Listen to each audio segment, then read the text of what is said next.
यमपुरी में 4 दरवाजे, यहाँ जैसा करेंगे कर्म वैसा मिलेगा प्रवेश। जाने मृत्यु के बाद का रहस्य। गरुड़ पुराण हिंदू धर्म के महत्वपूर्ण ग्रंथों में से एक है। गरुड़ पुराण के अनुसार मृत्यु के बाद आत्माओं को यमदूत लेकर यमलोक जाते हैं। यहाँ मृत्यु के देवता यमराज का महल है। महल में 4 प्रवेश द्वार हैं। लोगों के मन में अक्सर यह सवाल आता है कि मरने के बाद आत्मा कहाँ जाती है। सनातन धर्म को मानने वाले और अध्यात्म में गहरी रुचि रखने वालों के लिए इस सवाल का जवाब गरुड़ पुराण में दिया गया है। गरुड़ पुराण के अनुसार मृत्यु के बाद आत्माओं को यमदूत लेकर यमलोक जाते हैं। यहाँ मृत्यु के देवता यमराज का महल है। महल में 4 प्रवेश द्वार हैं। गरुड़ पुराण हिंदू धर्म के महत्वपूर्ण ग्रंथों में से एक है। गरुड़ पुराण में जीवन के जन्म एवं मरण के चक्र, नरकलोक, स्वर्गलोक एवं मनुष्यों के कर्मों के फल के बारे में वर्णित है। गरुड़ पुराण में जीवन के जन्म से लेकर मरण तक की काफ़ी बातें बताई गई। जब कोई प्राणी शरीर त्यागता है तो उसकी आत्मा यमलोक में किस द्वार से प्रवेश करती है एवं वह कितने द्वार हैं, इस महत्व में भी कर्मों के अनुसार यमलोक के 4 द्वार गरुड़ पुराण में बताया गया है कि यमपुरी में यमलोक के अंदर जाने के लिए 4 प्रवेश द्वार जीवात्माओं के लिए बने हैं। प्राणी अपने जीवन काल में जैसा कर्म करता है उसे वैसा ही भोगना पड़ता है। वैसे तो यमलोक में प्रवेश करने के लिए 4 द्वार बताए गए हैं एवं यमराज का महल कई योजना लंबा एवं विशाल है। इन 4 द्वारों को जीवात्मा के कर्मों के अनुसार विभाजित किया गया। पूर्व द्वार। सबसे पहले यमलोक पूर्व द्वार सिद्ध योगियों, महान तपस्वियों, ऋषियों, मुनियों एवं साधु संतों के लिए है। इस दरवाजे में यही पूर्ण जीवात्माओं को प्रवेश मिलता है।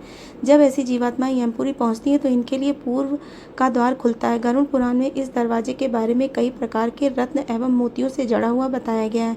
इस द्वार पर गांधर्व, अप्सराएं एवं देवता इन पूर्ण कर्म करने वाली जीवात्माओं के स्वागत के लिए खड़ी रहती है। पूर्ण जीवात्माएं जब इस दरवाजे के अंदर प्रवेश करती हैं तब सबसे पहले इन पर फूलों की वर्षा होती है। इसके बाद चंद्रगुप्त इसका अंदर आदर सत्कार करते एवं इनको स्वर्ग का मार्ग प्रदान करते हैं। पश्चिम द्वार। यमलोक का पश्चिम दरवाजा दान पुण्य करने वाली जीवात्माओं के प्रवेश के लिए होता है। जिस व्यक्ति के जीवन में सदैव धर्म का पालन किया हो एवं निस्वार्थ भाव से सबकी सेवा की हो, जिसने तीर्थ यात्रा के दौरान अपने प्राण त्यागे हों या किसी तीर्थ स्थान पर प्राण त्यागे हों, जीवात्मा को यमपुरी पश्चिम दरवाजे में प्रवेश करना होता है। इस द्वार पर भी रत्न इत्यादि जड़े होते हैं। उत्तर द्वार। इस दरवाजे में लोग प्रवेश पाते हैं जो सत्यवादी होते हैं, माता पिता की सेवा करते हैं, लोगों की सहायता करते हैं।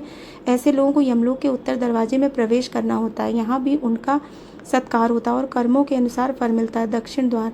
दक्षिण दरवाजा सबसे कष्टकारी एवं इसका दृश्य बाकी दरवाजों से बिल्कुल अलग होता है। यह दरवाजा उन प्राणियों के लिए होता है जिन्होंने जीवन भर पाप कर्म किए हैं। मांसाहारी, मदिरा सेवन करने वाला, माता पिता को दुख देने वाला, भगवान को ना मानने वाला, पति पत्नी को धोखा देने वाला एवं अन्य पाप का कर्म करने वाले जीवात्माओं को दक्षिण के दरवाजे में प्रवेश करना होता है। इस दरवाजे तक पहुंचने से पहले जीवात्मा अनेक प्रकार की यातनाओं को झेलना पड़ता है। यमपुरी तक पहुंचती है भयानक ये दक्षिण द्वार। इसमें बहुत सारे नरक के शहरों एवं वैतरणी नदियों और दुर्गम यातनाओं को भोगते हुए यमलोक के दरवाजे में आने से पहले ही भयभीत हो जाती है। यह दरवाजा भयानक है। इसमें घोर अंधकार।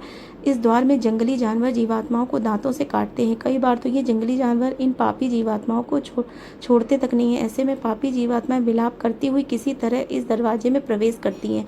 फिर इन्हें कई प्रकार की नरक यातनाओं को भोगना पड़ता है।